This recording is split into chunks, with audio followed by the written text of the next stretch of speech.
Selamat datang di Rekap Manhwa kali ini. Dalam video ini, kita akan menelusuri jalan cerita manhwa yang penuh konflik dan kejutan. Tanpa berbasa-basi lagi, mari kita mulai saja alur ceritanya. Sebelum itu, jangan lupa klik tombol subscribe dan nyalakan notifikasinya serta jangan lupa like, share dan komen. Sang Dewi kemudian memberikan setiap pemain misi baru untuk diselesaikan. Panel sistem notifikasi muncul di depan setiap pemain, menginformasikan misi kali ini yang harus mereka selesaikan. Misi tersebut adalah misi untuk memilih perwakilan wilayah dan batas waktu yang diberikan hanya 3 jam. Para pemain terlihat kebingungan dengan maksud misi tersebut. Mereka awalnya mengira misi kali ini juga merupakan misi penumpasan. Namun salah seorang pemain memperhatikan jumlah peserta yang dapat selesai. Jumlah tersebut tidak dibatasi sedikit pun, dan mengira setiap orang akan selamat asalkan telah menyelesaikan misi. Sang Dewi yang melihat kebingungan para pemain, berniat untuk menjelaskannya lebih lanjut. Untuk misi kali ini, mereka tidak diwajibkan untuk bertarung. Mereka hanya perlu menentukan perwakilan wilayah. Dengan kata lain, mereka hanya perlu memilih ketua dari setiap wilayah. Dan ketua yang dipilih memiliki otoritas untuk memaksa manusia lain melaksanakan perintahnya. Bahkan mereka akan mati jika memang ketua menghendakinya. Para pemain terlihat berpikir sejenak. Itu berarti sang ketua akan memegang kekuasaan mutlak dan semua orang harus patuh kepadanya. Dalam 3 jam, setiap pemain akan mendapatkan tiket voting untuk memilih siapa yang akan menjadi ketua. Salah seorang pemain masih meragukan misi yang terlihat sangat mudah ini. Ia khawatir tersembunyi jebakan lain yang tidak diketahui, oleh karena itu, ia memberanikan diri untuk memastikannya kepada Sang Dewi. Sang Dewi membenarkannya. Misi akan selesai setelah para pemain melakukan voting dan akan dikirim kembali ke bumi. Semua pemain merasa senang akan misi ini. Dengan kata lain, mereka dipastikan akan selamat. Namun berbeda dengan Ryumin yang telah mengetahui apa yang akan terjadi. Sang Dewi memulai misi dan mempersilahkan para pemain untuk berdiskusi selama 3 jam. Kemudian menghilang di udara begitu saja. Sementara Yongmin yang sedari ingin bertarung demi memamerkan kekuatannya merasa kesal karena persiapannya kini sia-sia. Temannya menghiburnya, setidaknya mereka bisa melewati misi ini dengan mudah tanpa ada korban jiwa. Namun Yongmin yang masih kekanak-kanakan bersikap sombong dan tetap ingin menghabisi monster. Ryumin yang telah mengingat kejadian ini sebelumnya segera memulai persiapannya. Ia tahu para pemain akan berdebat hebat dan situasi akan menjadi kacau. Ryumin tidak ingin terjebak dengan kekacauan tersebut dan segera berjalan menuju hutan. Ia mengingat adanya misi tersembunyi di sana. Dan misi tersembunyi tersebut menghadiahkan banyak pengalaman untuk naik level. Dan untuk mendapatkan misi tersebut, ia harus naik ke level 10 secepatnya agar dapat berubah ke profesi yang diinginkannya. Ryumin melihat seekor monster hobgoblin yang muncul dari semak hutan. Ia segera mengeluarkan belati miliknya, bersiap memasuki posisi bertarung. Ryumin sengaja memprovokasi goblin tersebut untuk segera menyerangnya. Provokasi tersebut berhasil dan membuat goblin murka. Tanpa ragu goblin tersebut mengeluarkan celuritnya dan melesat ke arah Ryumin. Sayangnya perbedaan statistik goblin dan Ryumin sangatlah jauh. Hobgoblin tersebut lenyap hanya dengan satu serangan yang berhasil memutuskan kepala hobgoblin tersebut. Ternyata misi mengharuskannya Ryumin untuk mengalahkan 100 ekor. Ditambah dengan buff 3 kali lipat yang dipilih oleh Ryumin sebagai hadiah sebelumnya. Ryumin mendapatkan pengalaman yang sangat banyak hanya dengan membunuh 1 ekor.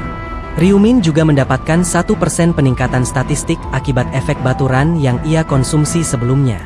Meskipun begitu, Ryumin tetap tidak lengah. Ia kembali bersiap dalam posisi bertempur. Ia tahu goblin adalah tipe monster berkelompok. Jika ada satu yang muncul maka para goblinnya akan ikut menyerang. Dan benar saja, para goblin lainnya muncul dari semak-semak hutan yang gelap.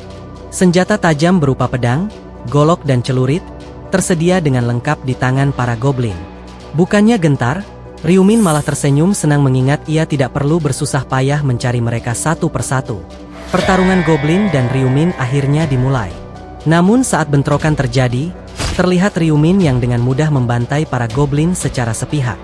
Sampai di mana 50 dari 100 goblin telah dihabisi dengan mudah tanpa ada halangan yang berarti. Dan pembantaian tersebut hanya terjadi dalam waktu 30 menit. Ryumin masih memiliki banyak waktu hingga voting dimulai. Ryumin memutuskan untuk memeriksa statusnya sendiri. Terlihat ia telah mencapai level 9 dengan statistik ketangkasan yang sangat tinggi. Ryumin juga memiliki 8 poin status yang belum dipakai. Sehingga ia mengalokasikan semua poinnya untuk meningkatkan atribut ketangkasan. Ia tidak akan melakukan kesalahan seperti Yongmin yang lebih memilih meningkatkan semua kekuatan. Terlebih profesi yang diinginkannya sangat bergantung kepada serangan fisik yang berfokus pada kelincahan. Tiba-tiba Ryumin menyadari adanya seseorang yang sedang mengikuti dan mengawasinya. Ryumin menoleh ke arah penguntit tersebut. Ia tidak menyadarinya saat sedang menghabisi goblin. Dan dalam regresi sebelumnya, tidak ada siapapun yang mengikutinya. Ryumin mengarahkan belatinya, mengancam penguntit untuk segera keluar atau ia tidak akan segan menghabisi mereka. Penguntit yang ketakutan segera keluar dengan mengangkat kedua tangannya pertanda ia tidak ingin melawan. Ternyata sang penguntit adalah Ahrin, artis cantik yang merupakan tetangga Ryumin. Ahrin meminta maaf karena telah bertindak tidak sopan dengan mengikutinya. Ahrin tidak sendiri, ia ditemani oleh pengawal yang masih setia menjaganya. Pengawal tersebut juga meminta maaf atas kelancangan mereka dan mengaku tidak berniat jahat sedikitpun. Untuk menghindari kecurigaan, sang pengawal memperkenalkan dirinya yang bernama Sangchul. Mendengar nama itu, Ryumin terkejut. Ia tahu siapa identitas pengawal tersebut. Ia adalah tangan kanan seseorang yang bernama Ma Geong.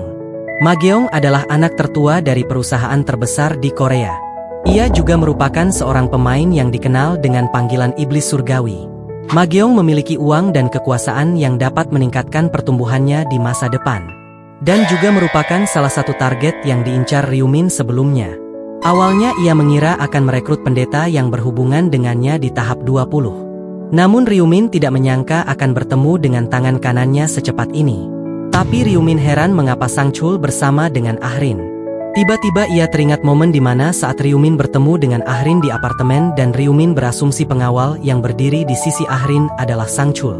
Semuanya menjadi masuk akal. Terlebih Ryumin pernah mendengar Ma Geong telah mensponsori seorang selebriti dan kemungkinan selebriti tersebut adalah Ahrin. Ryumin segera menginterogasi mereka dengan berbagai pertanyaan seperti kapan dan dengan tujuan apa mereka mengikutinya. Ahrin dengan jujur menjawab semuanya. Saat voting dimulai, ia telah memperhatikan Ryumin yang malah bergerak ke arah hutan. Karena rasa penasaran itulah mereka akhirnya mengikutinya. Ahrin dan Sangchul menemui Ryumin dengan maksud membuat tawaran kepadanya. Ahrin ingin menjalin kerjasama dengannya mengingat sekarang Ryumin adalah pemain nomor 1 di tahap sebelumnya. Ryumin yang memang ingin mendekati Ma Geong, segera menggunakan kesempatan ini untuk bernegosiasi.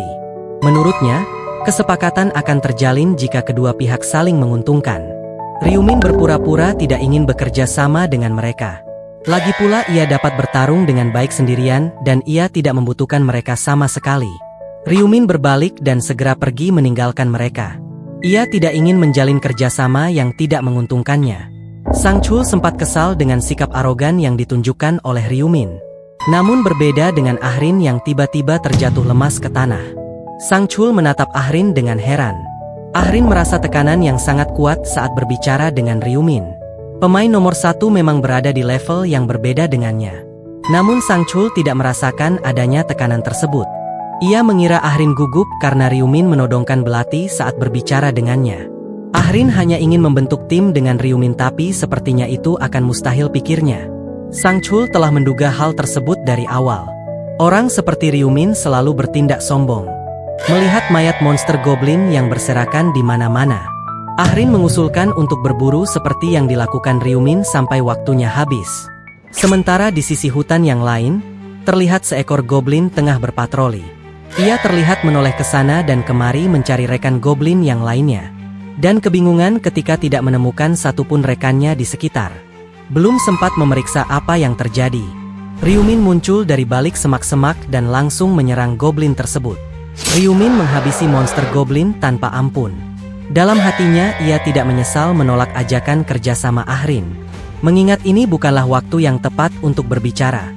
Ia lebih baik memanfaatkan waktu ini untuk berburu sebanyak-banyaknya.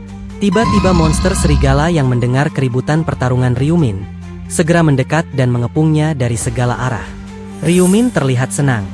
Ia tahu jumlah mereka bukanlah tandingannya. Malahan hal tersebut bagaikan ladang pengalaman baginya. Monster serigala mulai menyerang dengan kapak di tangan mereka. Sayangnya kelincahan Ryumin yang tinggi tidak memberikan kesempatan sama sekali bagi monster serigala tersebut. Mereka dibasmi dengan sangat cepat tanpa meninggalkan satupun yang hidup. Dan akhirnya, Ryumin berhasil naik level menjadi level 10. Panel sistem memberitahukan Ryumin ia telah memenuhi kualifikasi untuk mengambil misi perubahan profesi. Detail misi menyuruh Ryumin untuk mencari item perubahan profesi dan akan mendapatkan diskon 50% untuk setiap barang yang dijual harian. Ryumin teringat saat pemain lain mendapatkan misi ini. Mereka tidak mengetahui apapun tentang item perubahan profesi yang dimaksud. Masing-masing profesi memiliki syarat khusus untuk mendapatkan item ini. Misalnya profesi kesatria yang perlu meningkatkan atribut kekuatan minimal ke angka 10 dan membunuh 30 monster dalam waktu 1 jam. Sementara profesi asasin perlu menyerang beberapa kali menggunakan belati dari arah belakang. Dalam beberapa regresi sebelumnya, Ryumin melakukan pelacakan dan pengintaian saat melawan monster, dan mendapatkan profesi sebagai pemburu. Namun setelah mengetahui dan mempelajari kelas pencabut nyawa, ia telah terbiasa dengan hal tersebut dan mengetahui dengan benar langkah-langkah untuk mendapatkan semua yang diperlukan dengan mudah. Ryumin mengeluarkan inti malaikat saat membunuh malaikat sebelumnya, lalu menggunakan item tersebut sebagai persyaratan perubahan profesi pencabut nyawa. Cahaya sinar berwarna kuning mulai terpancar dari inti malaikat tersebut. Notifikasi sistem muncul demi memastikan pilihan perubahan profesi. Setiap pemain hanya diizinkan untuk merubah profesinya sekali. Ryumin tanpa ragu menyetujuinya. Ia bahkan tidak pernah terpikir untuk mencoba profesi lain lagi. Dengan begitu, Ryumin telah resmi berubah menjadi profesi kesatria pencabut nyawa. Ryumin juga mendapatkan hadiah dari perubahan profesi yang merupakan sebuah baturan khusus profesi kesatria pencabut nyawa. Batu tersebut memiliki efek serangan senjata yang akan dilipat gandakan saat siang hari, dan kecepatan serangan akan meningkat 50% saat malam hari. Ketika berdiam diri di malam hari, musuh akan sulit mendeteksinya. Seperti biasanya, baturan yang diperoleh akan otomatis digunakan ke pemain. Sistem juga menghadiahkan sebuah sabit hitam sebagai hadiah. Meskipun senjata ini hanyalah senjata awal, namun sangat berguna untuk melawan monster level rendah. Peringkat Ryumin juga mengalami kenaikan, dari pemula menjadi magang. Dijelaskan bahwa peringkat dibagi menjadi beberapa macam sesuai dengan level pemain. Mulai dari pemula level 1, peringkat ahli level 40 dan terakhir peringkat Grandmaster dengan level 99. Seperti permainan pada umumnya, saat peringkat naik, pemain akan mendapatkan kemampuan baru. Begitu juga Ryumin yang mendapat kemampuan lambang kematian. Kemampuan ini memiliki efek untuk memberikan tanda kepada target. Target yang terkena tanda tersebut akan menerima serangan tambahan sebesar 100% dan sisa darah target dapat dilihat oleh pengguna. Ryumin juga tercatat sebagai pemain pertama yang melakukan perubahan profesi. Oleh karena itu sistem menghadiahkannya kantong emas acak dan juga kemampuan yang bernama pelacak. Skill pelacak memiliki fungsi untuk melacak target yang diinginkan dengan syarat pengaktifan yang harus mengetahui nama dan wajah target. Skill pelacak ini sangat berguna untuk Ryumin. Terlebih lagi skill ini sangat cocok jika dikombinasikan dengan profesi miliknya. Ryumin mencoba menggunakan skill tersebut. Ia menjadikan Yongmin sebagai target. Dan benar saja muncul sebuah penunjuk arah yang membimbing Ryumin ke arah Yongmin disertai jarak akurat yang terpampang. Melihat arah dan jarak yang dituju panah tersebut, Ryumin dapat menebak Yongmin juga memasuki hutan. Merasa ada yang janggal, Ryumin memutuskan untuk pergi memeriksanya. Sementara di sisi lain, Sangchul dan Ahrin berjalan menyusuri hutan. Mereka berdua terlihat sangat kelelahan. Entah apa yang dilakukan mereka sampai Ahrin terjatuh ke tanah karena kehabisan tenaga. Sangchul menyuruh Ahrin terus bergerak. Dari apa yang Sangchul katakan, kelihatannya mereka sedang dikejar oleh sekelompok orang. Sangchul membantu Ahrin berdiri. Sementara Ahrin sangat menyesali dirinya yang tidak berguna. Sayangnya mereka terlambat. Mereka telah dikepung oleh 4 orang lengkap dengan senjata di tangan mereka.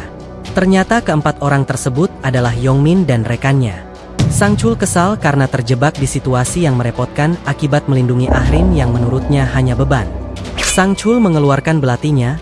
Ia tidak memiliki pilihan lain selain mempertahankan dirinya.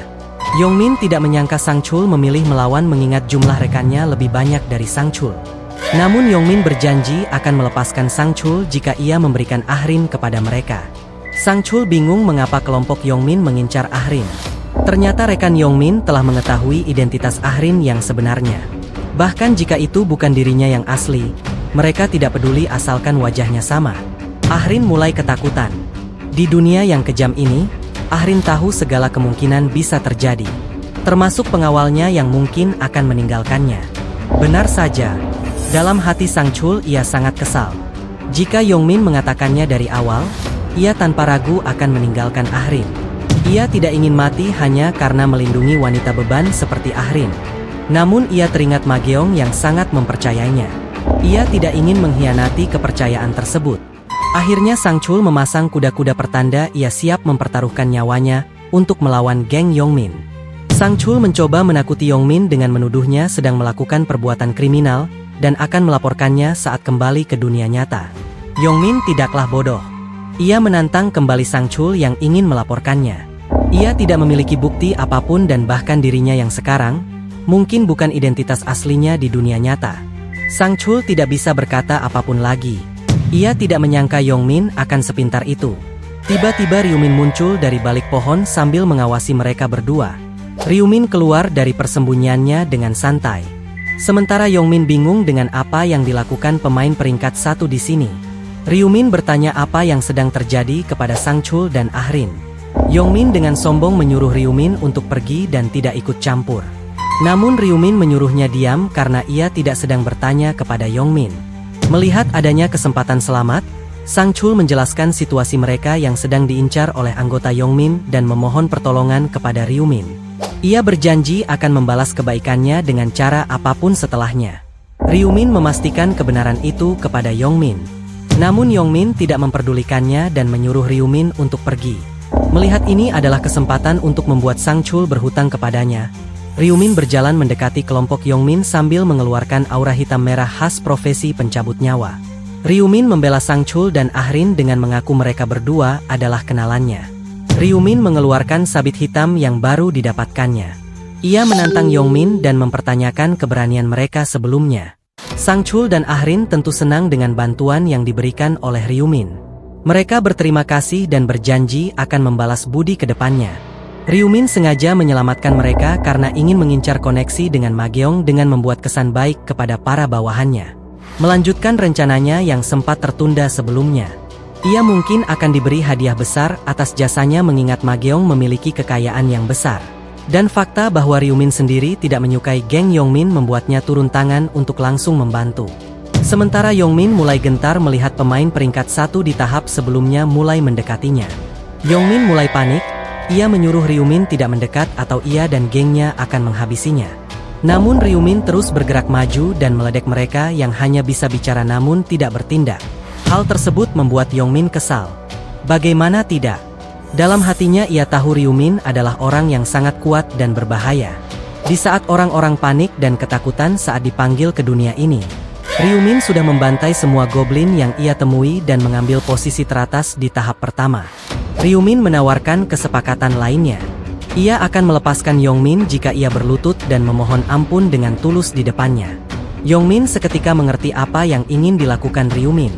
Ryumin sengaja ingin mempermalukannya di depan teman-temannya agar mereka kehilangan kepercayaan kepadanya. Sebenarnya Yongmin juga ingin menghindari orang berbahaya seperti Ryumin. Namun kali ini ia tidak akan menahan diri karena telah dibuat kesal. Yongmin tiba-tiba menyadari sesuatu. Ia teringat beberapa saat yang lalu sebelum terpanggil kembali di dunia permainan. Ia telah mencoba kekuatannya yang dahsyat bahkan dapat menghancurkan dinding dengan tangan kosong. Oleh karena itu, kepercayaan diri Yongmin bangkit dan bersiap untuk menghajar Ryumin sampai mati.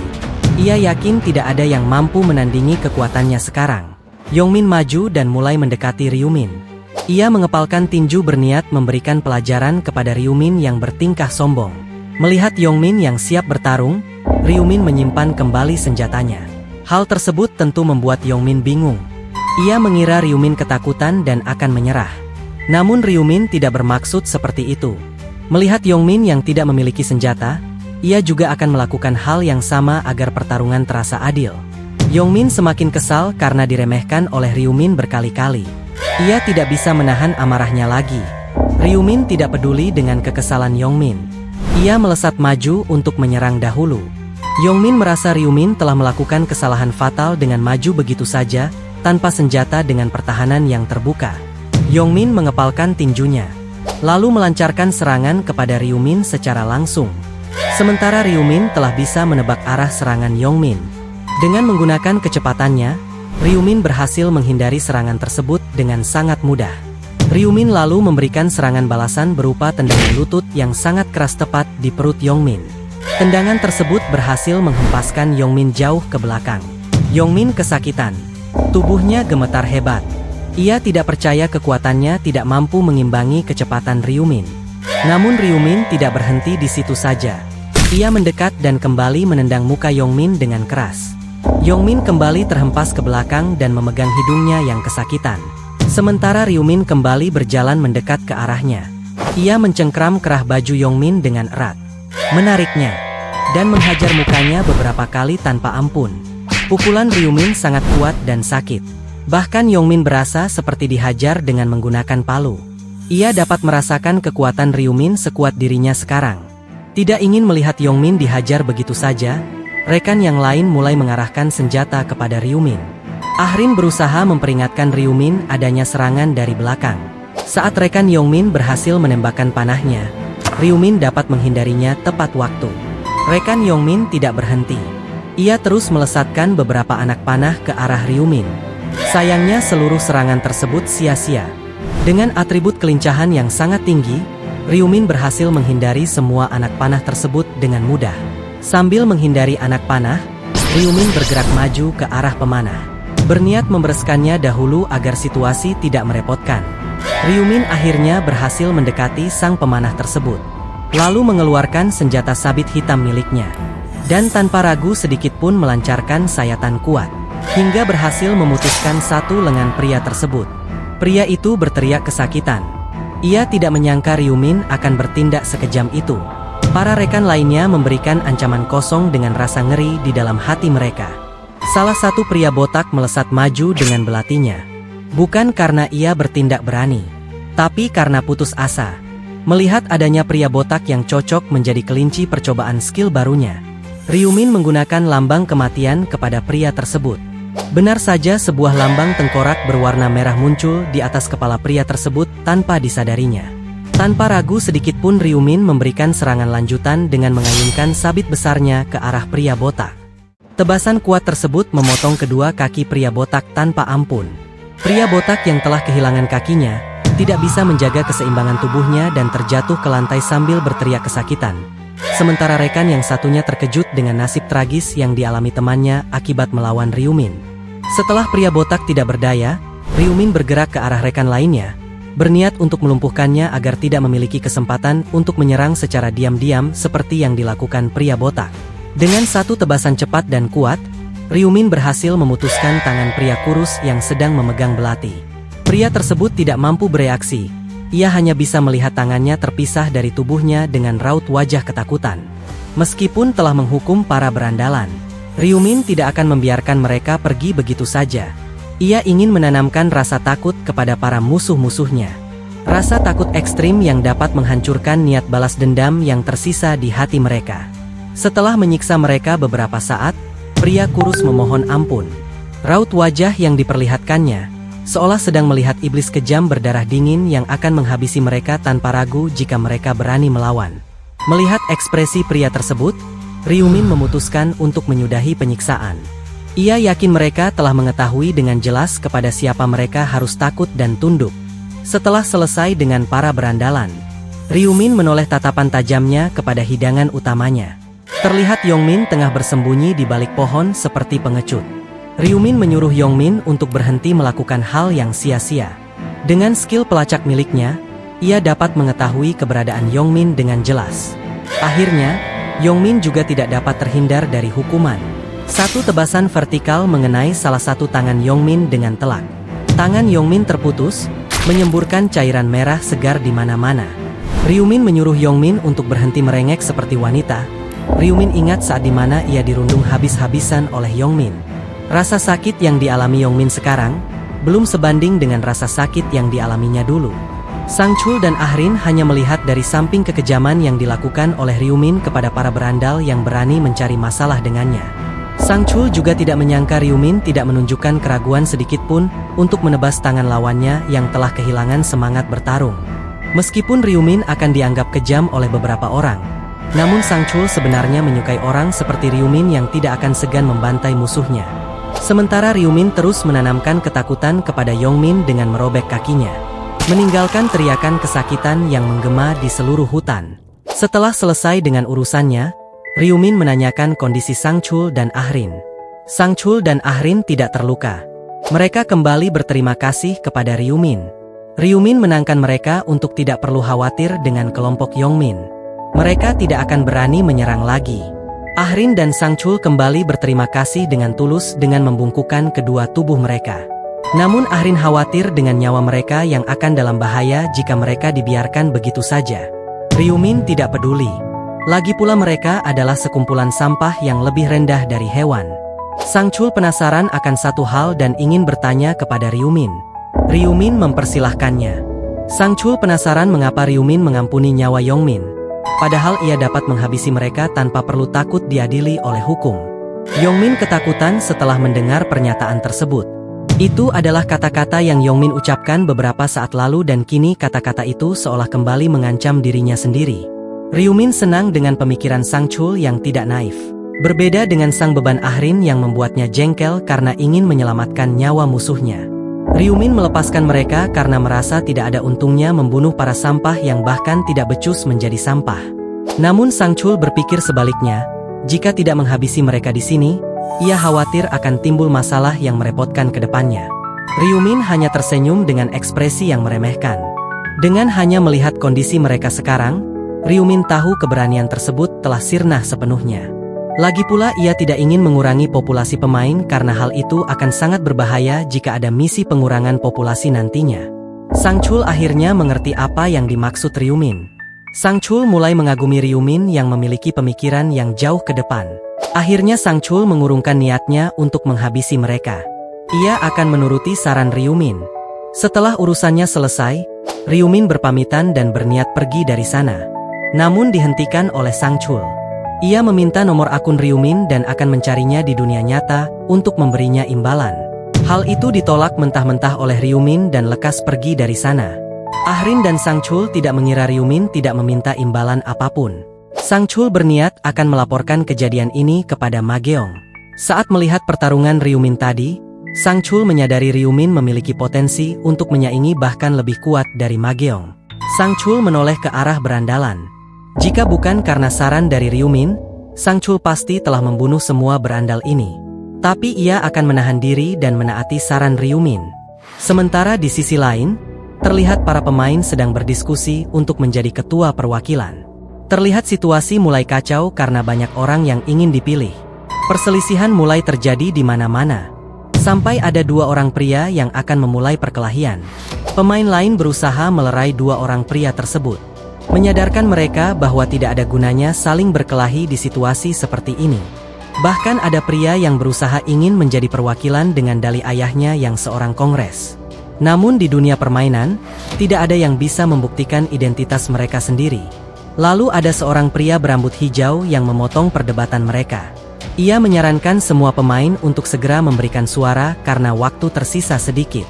Meskipun mereka tahu hal itu, tapi para pemain tidak tahu siapa yang harus mereka pilih dan siapa yang bisa dipercaya. Pria tersebut tersenyum. Kelihatannya ia memiliki rencana tersembunyi. Ia menyadari para pemain mulai menuruti perkataannya. Akibat efek dari baturan persuasi miliknya yang dapat dengan mudah membujuk dan mempengaruhi orang lain. Pria tersebut mengingat saat pertama kali mendapatkan baturan tersebut, ia kesal dengan keberuntungannya yang buruk. Mengingat kekuatan persuasi tidak dapat digunakan dalam pertarungan sungguhan saat melawan para goblin.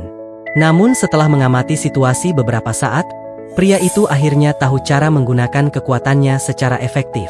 Ia mulai membujuk para pemain lain untuk menyelamatkan seorang pemain wanita yang sedang berada dalam bahaya. Dan sarannya benar-benar didengarkan oleh pemain lain, mereka seperti terhipnotis dan melakukan perintahnya tanpa ragu.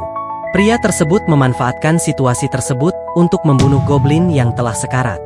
Begitulah ia bisa selamat dari tahap pertama. Dan sekarang adalah waktu yang cocok bagi kekuatannya untuk bersinar.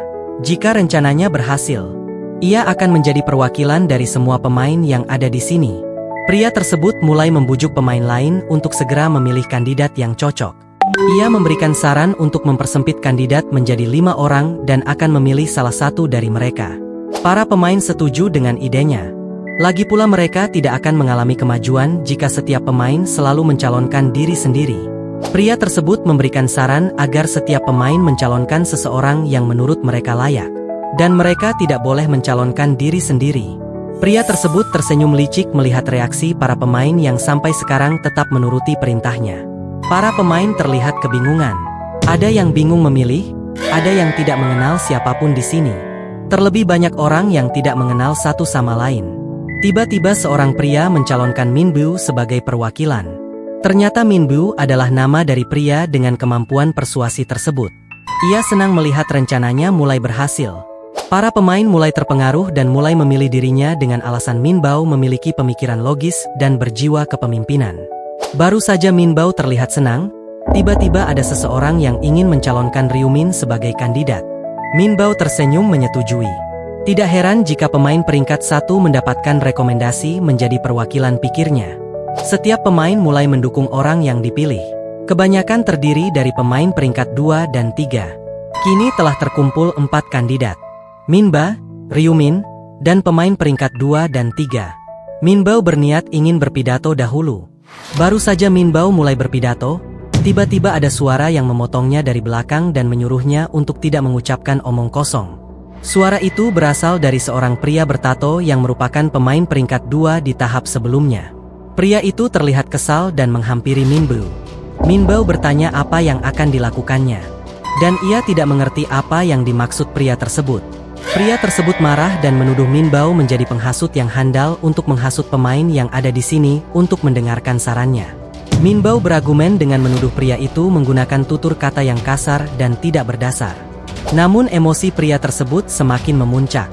Ia tidak terima bocah yang bahkan tidak bisa bertarung berusaha menceramahinya. Min Bao mulai ketakutan. Ia telah mengaktifkan kekuatan persuasinya sedari tadi. Tapi kekuatannya tidak dapat mempengaruhi pria yang ada di depannya. Pria tersebut segera menoleh ke arah pemain lain. Ia mengancam para pemain lain secara terang-terangan untuk memilihnya atau mereka akan dibunuh olehnya sendiri. Min Bao yang ingin memenangkan hati pemain lain, berusaha mengusir pria tersebut. Ia menggunakan kata-kata dan saran yang bijak agar pria tersebut mengurungkan niatnya. Sayangnya pria tersebut tidak main-main dengan ucapannya. Ia segera mengambil belatinya dan menyayat leher Min Bao tanpa ragu. Min Bao tidak dapat mengeluarkan sepatah kata pun lagi. Cairan merah terus mengucur tanpa henti dari lehernya. Dan tidak lama setelah itu, Min Bao menghembuskan nafas terakhirnya di sana. Ia tewas sebelum sempat menyelesaikan misi kedua yang mudah ini. Pria peringkat 2 sekali lagi mengancam pemain yang ada di sana untuk memilihnya sebagai kandidat jika ingin selamat. Semua orang mulai panik dan gentar melihat kekejaman pria tersebut. Ia bisa membunuh tanpa perlu mengkhawatirkan adanya hukum. Pemain lain mulai mengecam tindakan pria tersebut. Bagaimana mereka bisa memilih pria kejam seperti dirinya sebagai ketua perwakilan? Mendengar penolakan pemain lain, pria peringkat 2 segera melesat maju dan menghabisi pemain yang memberontak satu persatu. Pergerakannya sangat cepat. Pemain lain tidak mampu bereaksi dan tertebas begitu saja. Memang inilah yang ia inginkan. Ia senang membunuh tanpa memperdulikan adanya kamera pengawas atau aparat hukum yang akan menangkapnya. Ia sengaja memanfaatkan kesempatan untuk menundukkan para pemain dengan rasa takut. Dan setelah para pemain memilihnya menjadi kandidat, ia berniat menghabisi pemain peringkat 1 yang tidak lain tidak bukan adalah Ryu Min. Sementara di sisi lain, Ryu Min terus membantai monster-monster yang ditemuinya tanpa ampun. Dan kini jumlah monster yang dibunuhnya telah melebihi misi yang diberikan. Status yang diterima dari Baturan juga telah meningkat sebesar 100%.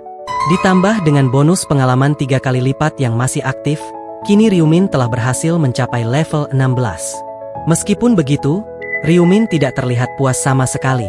Ryu Min menyadari monster-monster goblin yang ia habisi tidak lagi memberikan pengalaman yang bagus akibat levelnya yang terlalu tinggi. Meskipun begitu ia merasa perburuan menjadi semakin mudah dengan adanya combo dua baturan dengan efek peningkatan serangan dan atribut yang digandakan. Melihat waktu yang tersisa telah habis, Ryumin menyimpan senjatanya dan bersiap untuk melakukan voting perwakilan. Sebuah cahaya sihir teleportasi muncul di atas setiap kepala pemain untuk menteleportasikan kembali ke titik awal tempat voting akan diadakan. Terima kasih telah menyaksikan hingga akhir. Jangan lupa dukung channel ini dengan like, share, dan subscribe agar tidak ketinggalan rekap selanjutnya.